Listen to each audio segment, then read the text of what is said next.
Assalamualaikum warahmatullahi wabarakatuh. Selamat pagi.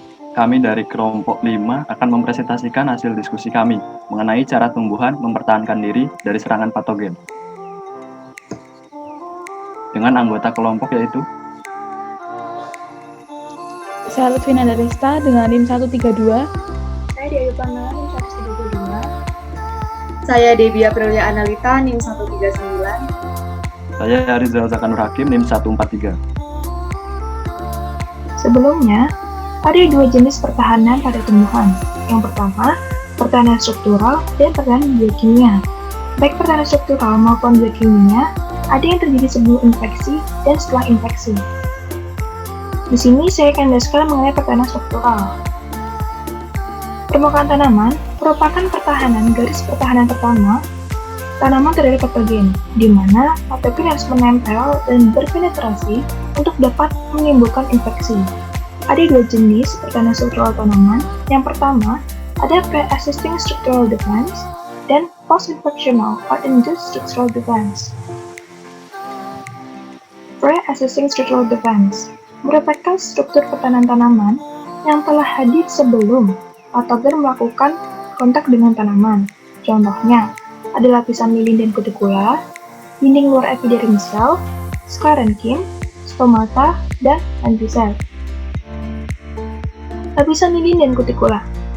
Kutikula menutupi sel epidermis yang terdiri atas tiga lapisan. Yang pertama, lapisan pektin, lapisan kutin, dan wax atau lapisan lilin. Lapisan lilin atau wax membentuk lapisan luar dari kutikula dan melapisi daun dan buah, di mana wax ini bersifat hidrofobik atau tidak suka dengan air, sehingga dapat melindungi perkecambahan spora, jamur, dan bakteri. Contohnya, Monilinia fructicola dapat memenetrasi lapisan kutikula daun ceri, tetapi tidak bisa memenetrasi daun ginkgo biloba, karena pada daun ginkgo biloba ini terdapat wax. Kemudian ada dinding luar epidermisel. Ketebalan dan kekuatan dinding luar epidermisel dapat menghambat penetrasi langsung yang dilakukan oleh patogen. Kemudian ada sel sclerenchyme. Tersusun atas penebalan dinding lignin, sel sclerenchyme berada di batang dan tulang daun.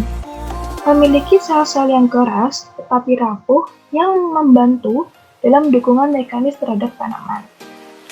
Kemudian efektif menghalangi penyebaran patogen jamur dan bakteri yang menyebabkan bercak daun. Kemudian ada stomata. Kebanyakan patogen memasuki tanaman melalui lubang alami, seperti stomata.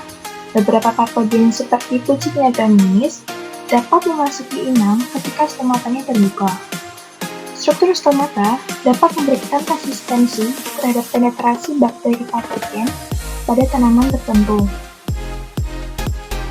Kemudian ada lentisel. Lentisel adalah sel-sel udara di dalam kulit batang dan akar. Bentuk dan struktur internal lentisel dapat meningkatkan atau menurunkan kejadian penyakit tanaman buah-buahan. Lentisel yang berukuran kecil menghalangi masuknya patogen. Pertahanan struktural selanjutnya yaitu post-infectional atau induced structural defense. Kebanyakan patogen dapat masuk ke inang melalui luka dan lubang alami yang dapat menimbulkan berbagai infeksi. Penetrasi patogen melalui permukaan inang menginduksi mekanisme pertahanan struktural dalam sel. Ada dua jenis pertahanan struktural post-infectional. Yang pertama, penghalang histologi atau histological barrier, dan penghalang sel atau cellular barrier. Lapisan gabus yang termasuk dalam penghalang histologi. Infeksi oleh jamur, bakteri, beberapa virus dan nematoda menyebabkan tanaman membentuk beberapa lapisan sel gabus di luar titik infeksi. Sel gabus ini menghambat invasi lebih lanjut oleh patogen di luar titik infeksi, menghalangi penyebaran zat toksin yang disekresikan oleh patogen, dan menghentikan aliran nutrisi dan air dari daerah sehat ke daerah yang tidak sehat atau yang terinfeksi. Ini adalah contohnya, yang ini yang sehat, bagian sehat, dan ini adalah bagian tidak sehat, dan yang di tengah ini adalah lapisan gabusnya. Kemudian ada lapisan absisi.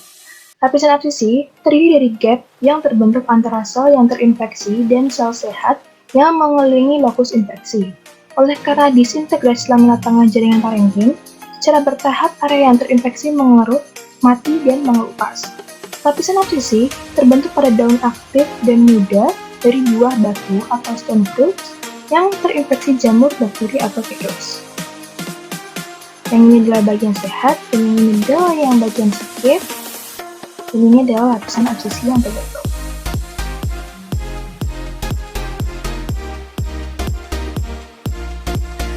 Kemudian penghalang histologi jaringan pilosa.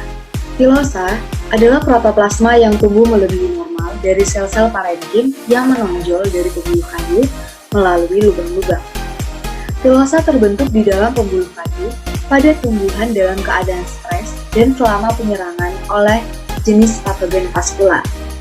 Pilosa terbentuk sangat banyak dan cepat di depan patogen, sehingga mampu menghambat perkembangan patogen selanjutnya. Ini adalah gambar foto gambar tentang infeksi patogen terhadap jaringan tanaman. Awalnya jaringan itu normal-normal saja, tidak ada patogennya dan tidak ada pilosa yang terbentuk. Tetapi ketika patogen mulai menginfeksi sebuah jaringan tanaman, maka akan memberikan sinyal kepada jaringan tersebut dan akan mengeluarkan sistem pertahanan. Nah, ini adalah bentuk awal munculnya pilosa akibat rangsangan atau respon akibat penyerangan dari patogen. Awalnya sedikit-sedikit, lama-lama memblokade atau memblokir dari patogen tersebut, sehingga patogen tersebut tidak lagi dapat berkembang dan menginfeksi bagian-bagian tanaman lainnya. Kemudian ada pengendapan getah atau gelondok atau gum. Berbagai jenis getah dapat dihasilkan oleh tumbuhan di sekitar luka oleh infeksi patogen. Dengan adanya getah tersebut, terbentuk penghalang yang tidak dapat dipenetrasi oleh patogen, sehingga patogen menjadi terisolasi dan tidak bisa memperoleh nutrisi, dan lama-kelamaan akan mati. Contoh ini sering kita temui di pohon mangga atau pohon pinus. Pada pohon mangga contohnya, ketika batang tanaman mangga terdapat luka, maka terdapat seperti getah-getah ini. Nah, jadi patogen itu tidak bisa masuk ke dalam luka tersebut karena sudah diblokade oleh getah tadi. Patogen akan terperangkap di dalam getah dan patogen tidak mendapatkan nutrisi, lalu lama-kelamaan akan mati. Sehingga proses penginfeksian atau penetrasi patogen dan penyerangan patogen kepada tanaman dapat berhenti. Selanjutnya adalah struktur pertahanan seluler. Melibatkan perubahan morfologi di dalam dinding sel atau perubahan yang berasal dari dinding sel yang diserang oleh patogen. Namun, mekanisme pertahanan ini memiliki kemampuan yang terbatas.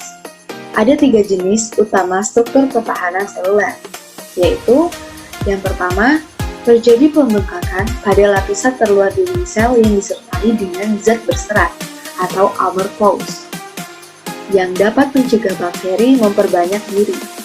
Yang kedua, dinding sel yang menebal sebagai respon terhadap beberapa jenis virus dan jamur patogen. Dan yang ketiga, kalosa palpilla yang terdeposit pada sisi bagian dalam dinding sel sebagai respon terhadap serangan jamur patogen.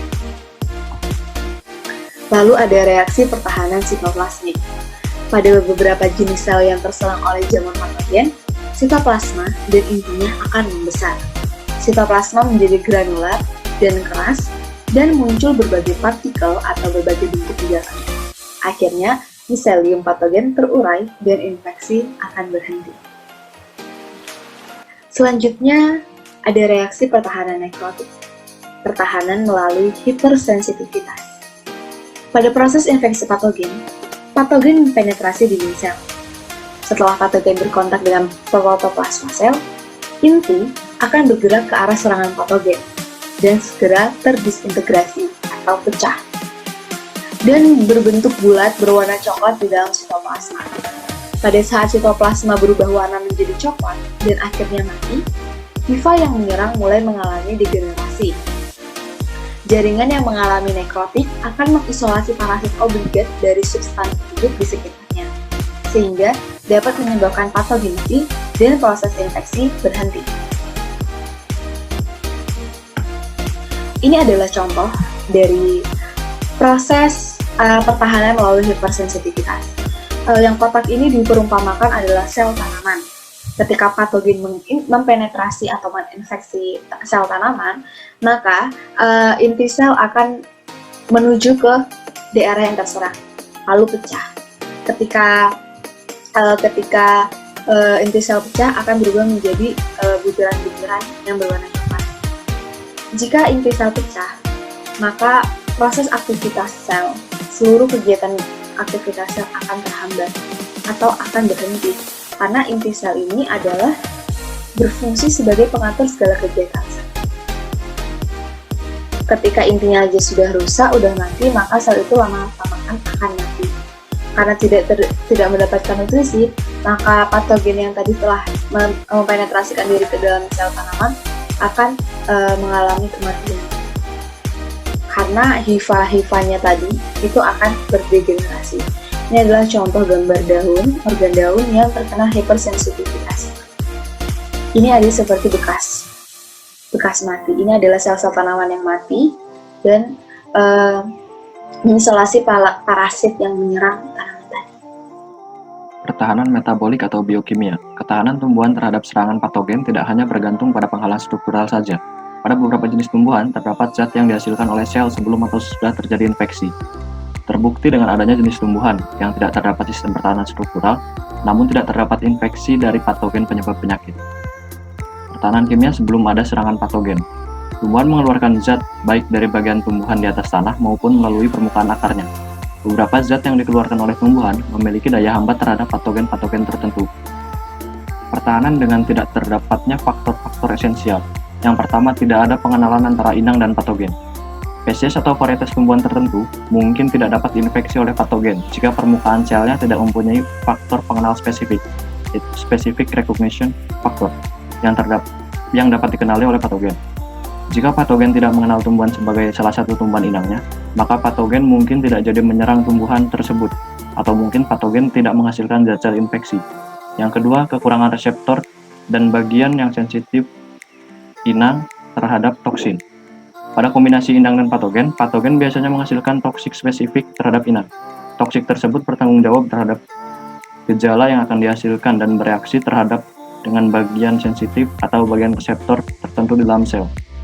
Hanya tumbuhan yang mempunyai reseptor atau bagian sensitif yang dapat menjadi sakit. Nah, selanjutnya tidak ada hara-hara esensial bagi patogen. Varietas tumbuhan karena beberapa sebab menghasilkan suatu zat esensial untuk bertahan hidup bagi parasit obligat, sehingga varietas tersebut tahan terhadap serangan patogen. Selanjutnya, inhibitor yang terdapat dalam sel tumbuhan sebelum infeksi. Beberapa senyawa fenolik dan tanin terdapat dalam konsentrasi tinggi dalam sel daun atau buah yang masih muda dan diperkirakan bertanggung jawab dalam ketahanan jaringan yang masih muda tersebut terhadap mikroorganisme patogenik.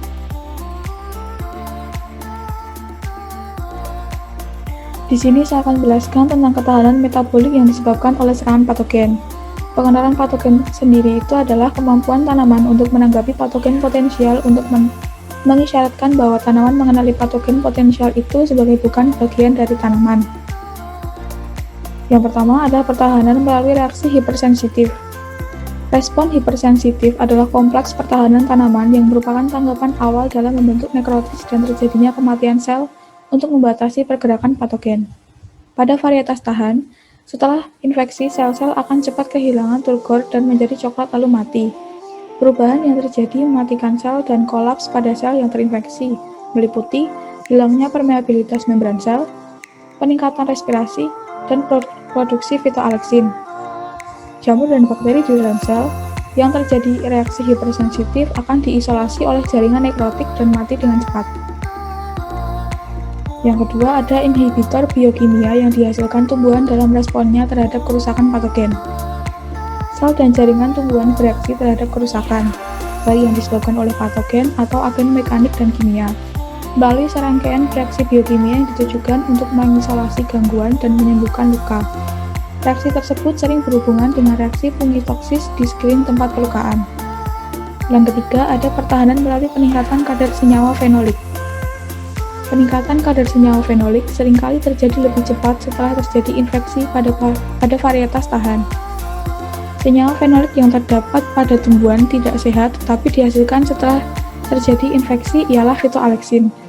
Fitoaleksin dihasilkan oleh sel sehat yang berdekatan dengan sel-sel rusak dan nekrotik untuk mencegah patogen berkembang.